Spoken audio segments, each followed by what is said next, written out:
Em nome do Pai, do Filho e do Espírito Santo. Amém. A gloriosa festa da Ascensão de Nosso Senhor Jesus Cristo foi, como todos os anos acontece, comemorada a uma quinta-feira. Como todos os anos acontece também, nunca sucede no mesmo dia, porque a festa da Ascensão de Nosso Senhor Jesus Cristo é uma festa chamada móvel. Móvel porque depende da festa da Páscoa. Como a festa da Páscoa sempre ocorre em datas distintas, diferentes, de ano para ano, então a festa da Ascensão está atrelada à festa da Páscoa. Mas ainda que seja sempre em datas diferentes comemorada, é sempre a festa da Ascensão do nosso Senhor Jesus Cristo, comemorada numa quinta-feira. Como celebraram no mosteiro na quinta-feira e em algumas paróquias a festa da Ascensão, mas não na nossa catedral aqui de São Martinho de Ume, é por isso que hoje nós comemoramos a festa da Ascensão. Porquê toda esta explicação? Para não penseis que eu sou tontinho e que esqueci que a festa da Ascensão não é comemorada hoje, mas na quinta-feira passada. Comemoramos hoje, porquê? Porque os fiéis trabalham, porque os fiéis não têm tempo de vir à igreja durante a semana e para que não fiquem sem a participação nesta festa gloriosa e sublime do Senhor, nosso Deus Salvador Jesus Cristo, então eu decidi, como todos os anos acontece, que a comemorássemos, a celebrássemos, mais do que comemoração, é uma celebração e a celebração não comemora o passado. Traz o passado para o presente, atualizando-o para que nós possamos viver hoje, como vivemos e estamos ainda a viver a festa da Ascensão, como os apóstolos a viveram com nosso Senhor Jesus Cristo. A festa da Ascensão de nosso Senhor Jesus Cristo é uma das grandes 12 festas da Igreja. Mas não é só apenas mais uma das 12. É, entre as 12, uma festa particularmente especial e admirável, porque é na festa da Ascensão de nosso Senhor Jesus Cristo que a nossa natureza, esta natureza humana que nos transporta e que nós transportamos, é glorificada. É também a nossa natureza humana a glória de Deus. Muitos não sabem, mas a glória de Deus do ponto de vista, entenda-se, não do ponto de vista da vida íntima da Santíssima Trindade, mas do ponto de vista daquilo que é extrínseco, que é exterior à Santíssima Trindade e que é a criação angélica e a criação cósmica de Deus. Estas duas criações de Deus, angélica e cósmica, a cósmica onde nós habitamos, são criadas fora da Trindade. Então, nas coisas exteriores à Santíssima Trindade, nós, ao interior da criação, dentro da criação, nós, natureza humana, homem e mulher, homem com H maiúsculo, somos a glória de Deus. Somos a glória de Deus porque Deus afeiçoou-nos, moldou-nos, desde antes da fundação do mundo, com todo o seu extremoso amor, com toda a sua ternura, com todo o seu interesse, cuidado, preocupação, abrindo os olhos da sua memória, para que nenhum detalhe que afeiçoou em nós escapasse à vida do seu amor, que é a memória eterna de Deus. Então nós somos a glória de Deus na sua criação, porque somos portadores, por um lado, de todo o amor intenso, lindo, belo, admirável.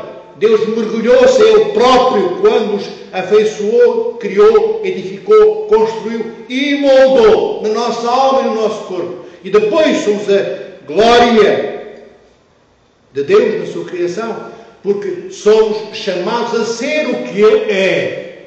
Deus criou esta natureza que nós temos, com este design, com este porte, com esta configuração, com esta tonalidade que nós temos, ou várias tonalidades, miríades de tonalidades emocionais, psicológicas, de vontade, exercida e não, todas estas cambiantes, estas diferenças que são peculiares em nós, não estão cá por acaso. Deus deu-nos cada uma delas para que nós usássemos como instrumentos para aprendermos a tocar bem o som do amor de Deus. Os músicos, amados irmãos e irmãs, numa orquestra sinfónica, podemos ter muitas e muitas e muitas dezenas deles, cada um tocando um instrumento diferente, ou muitos tocando vários instrumentos, que, sendo diferentes, são às vezes usados mais do que um. Às vezes não é só um violino, está na orquestra, podem estar 4 ou 5 músicos, ou homens ou mulheres, e temos não um violino, mas temos 15 ou 20, e trompas, e por aí fora, outros instrumentos. Então, todas estas cambiantes que Deus deu ao homem e à mulher é para que nós possamos não ter desculpa de que nos empenhamos tanto, e agora fizemos tudo. E agora alcançamos a plenitude de todas as coisas, incluindo a perfeição, e ficamos aborrecidos porque tornou-se monótono a nossa vida, porque não temos mais nada para fazer. Já fizemos tudo o que Deus pediu. Não é possível haver monotonia da nossa vida. Não é possível haver cansaço e aborrecimento, é entorpecimento e azedume, queridos irmãos e irmãs, se nós entendermos ou entendêssemos que somos de facto a glória de Deus na sua criação. Nós somos criados para sermos, não o que somos, mas o que somos chamados a ser, naus, veleiros, que transportam, em vez de pipas de vinho e sacos de arroz e de aveia, como transportavam os navios antigos à vela, para transportarmos o amor de Deus, para transportarmos o poder de Deus, que é a sua graça, para transportarmos o exemplo na nossa vida do Deus que nos deve servir como parâmetro, para que pelo nosso exemplo os outros, como as velas tocadas pelo vento que enfunavam esse mesmo vento que conduziam os navios lá por onde era necessário irem, também nós, tocados por este vento que é o amor de Deus, tornado exemplo nosso, possamos ser o sopro que conduz os nossos irmãos e irmãs lá para o horizonte cristológico, onde Cristo se perfila de pé inteiro, para que possamos ver. O nosso exemplo é importante. Quando nada se move, amados irmãos e irmãs, os barcos param no rio e no mar. Refiro-me àqueles antigos, no tempo em que só havia velas, nos veleiros, nos barcos, nas naus, nas caravelas. Nos tempos correntes, queridos irmãos e irmãs, o mundo está cada vez mais sem vento, está cada vez mais sem aragem, cada vez mais os filhos de Deus e as filhas de Deus param ao ponto de não se mexerem mais por toda a vida. Os pés movimentam, os braços mexem, as pálpebras sobem e descem, às vezes com as nossas sobrancelhas, outras vezes com sobrancelhas de palma e meia, como às vezes muitas senhoras põem. Enfim, tudo mexe, estando tudo parado. Tudo mexe fora do plano de Deus. No plano de Deus não há nada que se mexa. Nós movimentamos-nos fora do plano de Deus, isto é, fora do amor de Deus, fora de todos os convites que Deus nos fez. E todos os convites que um pai amoroso faz, como ele fez, só podem ser convites para nós aceitarmos.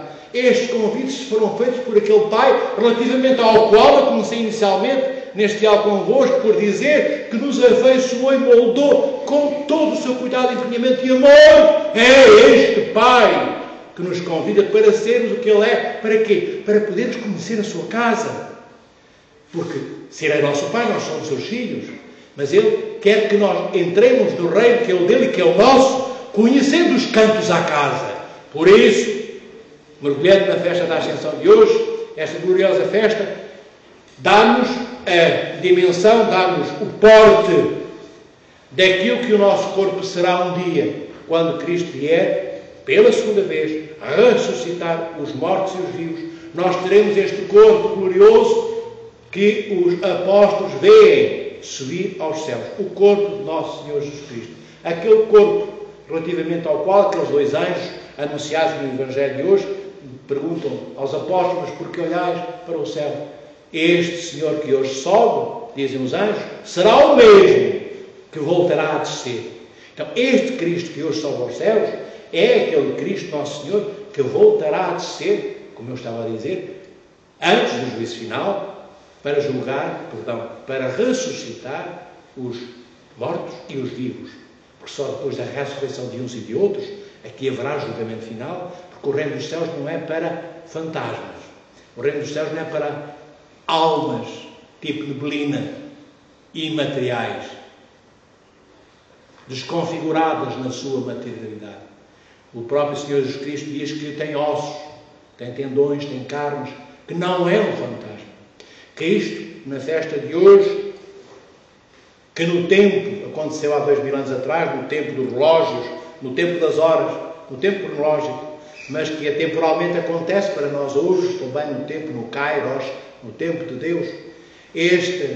Esta subida aos céus de nosso Senhor Jesus Cristo acontece no seu corpo físico. É o corpo físico de Cristo que sobe aos céus. Também será o nosso corpo físico, que será vomitado pelos caixões e túmulos que estão nos cemitérios. E de lá nós sairemos e nós encontrarmos-emos, como diz o Santo Evangelho, nos ares.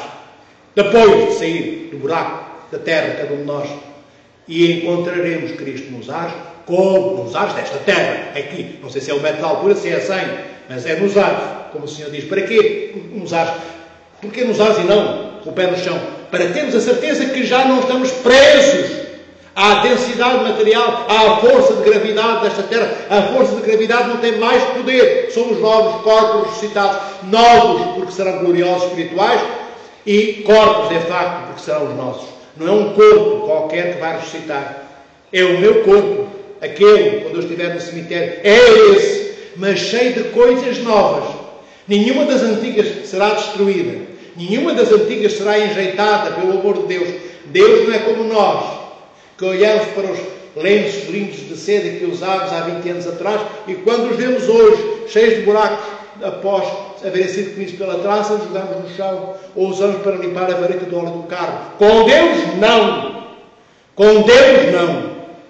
Mesmo que nós fôssemos lenços de seda, mesmo que o fôramos, que infelizmente não somos, não temos a beleza dos lenços de seda, e esburacados pelos nossos pecados, como os lenços de seda pelas traças, ainda assim Cristo, Deus Pai, Pai de nosso Senhor e Pai nosso, e o Espírito Santo não nos jogam como trapos esburacados pelo pecado no lixo do inferno ao qual o Lúcifer preside. O Senhor continua a gostar de nós, mesmo todos esburacados, todos apodrecidos, todos nauseabundos, fedendo, tamanha ausência de amor, que nem sequer a memória da fragrância de outros tempos nós já temos. O que é isto, memória da fragrância de outros tempos? Nem dos perfumes antigos, se os houvermos usado, teríamos memória do cheiro que eles teriam tido nesse tempo. Então, e Deus mesmo assim ama-nos apaixonadamente.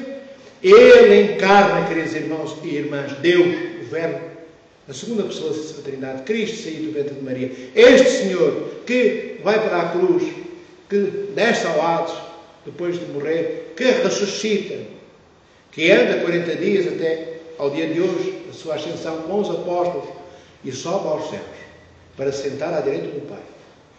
Para quê? Encarna para vir mergulhar nesta tristeza de vida que é a nossa depois de Adão e Eva.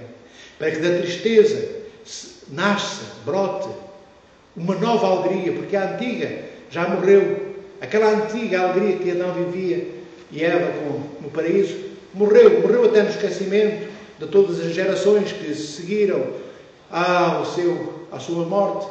E o Senhor, nosso Deus Salvador Jesus Cristo, vem trazer essa nova alegria, que não é só alegria, é júbilo. O que é júbilo? Porque é que o júbilo é diferente da alegria? Porque a alegria está limitada pelos contornos temporais do espaço e das coisas físicas que vivemos. O júbilo abraça todas estas que Deus criou e abre-nos pela cruz o portão para todas aquelas que estão dentro do reino dos céus, onde nós somos chamados a viver. Júbilo é isso. É a alegria da terra e dos céus, ou o júbilo dos céus que inunda, que invade e que embriaga a terra, esta criação de Deus. O Senhor, nosso Deus Salvador Jesus Cristo, na festa de hoje, dá-nos a certeza, por isso a importância desta festa, queridos irmãos e irmãs, dá-nos a certeza que nós somos importantes, que nós somos relevantes, que nós valemos a pena. Infelizmente, tantas vezes, não uns para os outros, mas valemos sempre a pena para Deus. Tantas vezes não temos a mínima relevância diante dos nossos irmãos e irmãs, mas temos toda a relevância diante de Deus. Desistimos tão facilmente daqueles que precisam do nosso amor, e Deus não desiste nunca. Ele ficará amando sozinho num planeta Terra, imaginem, feito todo ele de deserto do Sahara. Imaginei que o Sahara não era só aquela parte ali no norte da África, mas que todo o planeta Terra era aquilo. E que não havia nem sequer uma palmeira, nem sequer um oásis. Ainda assim, encontraríamos alguém no deserto. Cristo. Cristo. Amando aqueles que o deixaram sozinho. Amando aqueles que fizeram da terra povoada no chamamento de amor àqueles que deviam ter vivido e que o abandonaram sem ninguém. Mas o Senhor ficaria lá à espera, porque Deus é daqueles que espera, Deus é daqueles que não vai embora, Deus é daqueles que se move, se movimenta, sai da Trindade, rompe as fronteiras da vida incriada para baixar, para descer ao vento da vida criada, a assumir esta natureza humana nossa caída depois de Adão e Eva, passar por todas as dificuldades, tristezas, agonias, dores, sacrifícios, até à cruz. O Senhor faz tudo isso para depois se elevar no dia de hoje e se sentar à direita do Pai. Mas o que é que Ele senta? O que é que Cristo senta à direita do Pai? A sua humanidade, a sua natureza humana. E como a natureza humana de Cristo é também a nossa natureza humana, porque Ele assume a natureza humana, a nossa onde? Quando assume, ele nasce de quem? Assume a natureza de sua mãe, a natureza de Maria. Todo o sangue de Cristo é o sangue de Maria. Todas as células que Cristo tem no seu corpo vêm tudo de Maria. Porque o Pai de nosso Senhor Jesus Cristo não é humano. O Pai não é humano, é Deus Pai. É incorpóreo. Não tem nada a ver com as coisas criadas, é incriado. Então tudo o que é criado em Cristo, e em Cristo, sendo Deus pleno, como é o Pai e o Espírito Santo, Ele é plenamente homem também, e nesta plenitude do homem que Ele é, toda essa plenitude vem de Maria. E ao vir de Maria essa plenitude, como Maria só tem natureza humana, como a minha, como a vossa, e não natureza divina, isso faz com que Cristo seja nosso irmão pelo batismo e nós irmãos dele. Então, quando Ele sobe e se senta à direita do Pai, toda a nossa natureza, de todos os homens e mulheres, desde Adão e Eva, que já nasceram e morreram, e de todos aqueles que vão nascer e morrer, até ao dia que o Senhor vier pela segunda vez ressuscitar os mortos e os vivos, todos estes serão sentados à direita de seu Pai com Ele. Porque Ele já nos sentou a todos. À direita do Pai já estamos todos e todas aqueles, todos e todas, é o que o Senhor quer. Depois de sentar-se à direita do Pai, todos e todas aqueles e aquelas que quiserem ser Cristo. Que quiserem ser como Cristo. Porque não podemos estar todos lá porque alguns são privilegiados, outros não. Não, porque muitos de nós não queremos o privilégio. Não queremos o privilégio de estarmos com Cristo. Não aceitamos o privilégio de sermos seus irmãos nesta natureza humana que partilhamos com Cristo. Porque Deus não nos pode obrigar àquilo que nós enjeitamos. Porque Deus não nos pode obrigar a aceitar o que nós recusamos. Então, talvez muitos e muitas não estejam um dia sentados à direita do Pai. Mas cuidado, queridos irmãos e irmãs. Estar sentado à direita do Pai, creio que já vos disse alguma vez isto, não significa estar fisicamente sentado à direita do Pai. Não significa que Cristo esteja no cadeirão, no trono, ao lado do Pai. O Pai ao centro, à direita o Filho, e à esquerda o Espírito Santo. Não se trata de espaços temporais físicos. Sentado à direita do Pai, como é dito, Nosso Senhor Jesus Cristo subiu aos céus e sentou-se à direita do Pai. Significa, à direita do Pai, a intimidade que Ele, Filho, tem com seu Pai. Intimidade significa o quê? Um relacionamento de amor que Ele tem com o Pai. Sentado à direita do Pai significa que Ele partilha de tudo o que é o Pai, que o Pai é, que o Pai tem. É isso que significa sentado à direita do Pai. E nós, quando formos elevados aos céus também, depois da nossa morte, aqueles que dentre nós forem santas e santos, como Cristo é, esses também se sentarão à direita do Pai, no sentido de herdarem tudo o que o Pai tem. E de serem o mais parecidos e próximos e semelhantes possível com aquilo que o Pai é. Isto é, em termos muito comezinhos e muito sucintos, sumarizados, reduzidos, o que significa sentado à direita do Pai. Então, esta festa da Ascensão, queridas irmãs e irmãos, é a medida exata do propósito último pelo qual o Verbo de Deus encarnou. É a medida, com o peso, porte e dimensão exatas também, que teve a morte e a ressurreição do nosso Senhor Jesus Cristo, porque uma e outra morte e a ressurreição tinham e têm o propósito de nos sentarmos a todos com Cristo e levados por Ele no seu amor à direita do Pai. E levados no amor de Cristo, como e onde? Na cruz. Nós somos elevados no amor de Cristo quando Ele morre e baixa ao Hades, quando se baixa ao Hades na morte que o tomou na cruz, após haver sido nela pregado, o Senhor desce ao Hades e nós subimos aos céus. O Senhor morre para nós abrirmos os olhos e vivermos. E o Senhor sai da cruz para voar connosco, com as asas que nos foram dadas pelo Espírito Santo, no momento em que o Senhor vence a morte. Nós ganhamos asas maiores e mais leves e mais velozes do que as angélicas asas dos anjos. Então, lembremos-nos da beleza desta festa. Às vezes nós celebramos, comemoramos, não sabemos o quê. Estamos com amor. Isso é o mais importante de tudo. Nos primeiros passos que uma criança pequenina dá, ninguém pede que ela corra os 100 metros olímpicos. Os pais ficam felizes, porque ela já deu um passinho, já deu 2.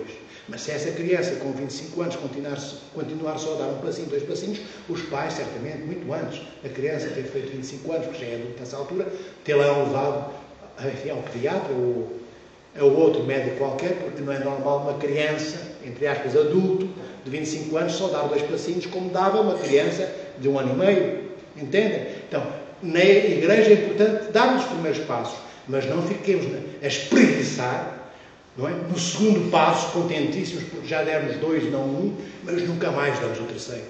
É importante darmos o terceiro passo. E o terceiro passo é a morte com Cristo. Tão simples e tão belo quanto isto. Porque não morremos sozinhos. Antes de nós morreu Cristo. Já estamos acompanhados pelo Senhor. Sabeis, queridos irmãos e irmãs, porque é que, às vezes perguntar-nos-íamos, mas porque é que quando Cristo ressuscita, não vamos todos 40 dias depois, como hoje, não vamos todos para o reino dos céus? Porque é que não subimos todos aos céus com Cristo? Porque é que toda a humanidade, aqueles que morreram antes do Verbo encarnar, os patriarcas, enfim, os profetas, e antes, e Adão, e Eva, e Enoque, todos esses, e todos aqueles que iriam nascer, no tempo de Deus é possível estarem todos presentes, os que não nasceram, os que já morreram, ressuscita-se e os outros estão vivos, os que vêm do futuro, estes que ainda não nasceram, tudo é possível. E poderíamos todos termos sido erguidos ao céu no dia da ascensão. Porquê? Já pensaste? Porquê é que não foi assim? Porquê é que a morte, ainda que tenha sido vencida por Cristo, ainda continua lá um caixão com uma tampa para alguém a remover para dentro daquela caixa, ser colocado no nosso corpo e tapado? Como se nós pudéssemos fugir. Ainda nos põe uma tampa em cima. Porquê então que ainda passaremos pela morte, ainda que a morte já não tenha poder sobre nós? Sabeis porquê, queridos irmãos? De forma sintética. Precisamente porque Deus nos deu a vontade que nós temos. E ainda que na cruz o Senhor nos tenha aberto escancaradamente, é isso que a cruz significa. A cruz é a porta. A cruz são os 2 grandes portões do céu, o direito e o esquerdo, como se o portão tivesse 2 abas, digamos assim. A cruz é a entrada no reino dos céus. Mas não poderíamos ser guindados, alcanturados ao céu e levados ao céu como hoje Cristo foi. Porquê? Passámos nós pela cruz.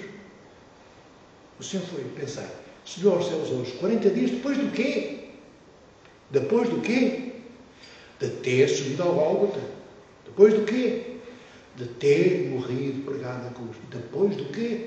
De ter ido ao Hades. Ainda, como se a sua boca fosse uma trombeta, anunciando escandalosamente no meio da escuridão do Hades o amor proclamado antes da fundação do mundo por Deus, perguntando: Eva e Adão, onde estáis? Porque vos amo. Foi isto que o Senhor foi fazer ao Hades. Mas não foi só para Adão e Eva. Para todos aqueles que estão no Hades, elas e eles reconheceram Cristo como Salvador. Então, o que é que acontece para que nós não subamos hoje aos céus, no nosso corpo e alma, como Cristo subiu?